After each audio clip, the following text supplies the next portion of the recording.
Hi, I'm Sage, the upholstery manager here at Eastern Accents. And today I'm going to be introducing Gannon, which is the newest in our line of upholstered furniture. Gannon is so exciting because it's the first bed in our line that features exposed wood around the border.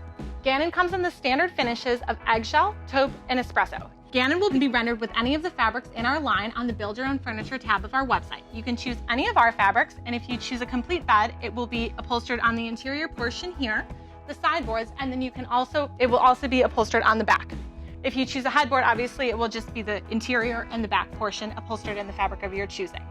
Another great thing about Gannon is that it can come in the standard version, like you see here, the deep tufted or the channel tufted. All of the selections are so easy to see, and you can go mix and match any of the choices to find the perfect bed of your choosing.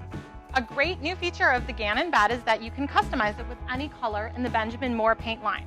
So any of the collections within the Benjamin Moore line, you can select out and choose to go along with the Gannon style of your choosing. When you go onto the website under the Build Your Own Furniture section, you'll see Gannon. There you'll be able to select which style of Gannon, choose which fabric you'd like, and then instead of choosing one of our standard colors of wood, you can simply type in the name of the color number and name that corresponds to what you'd like, and we'll make it. In this case, we chose Intercoastal Green, which matches with our online exclusive bed set. As you can see here, the color is shown on the frame, as well as it will be featured on each of the 4 legs.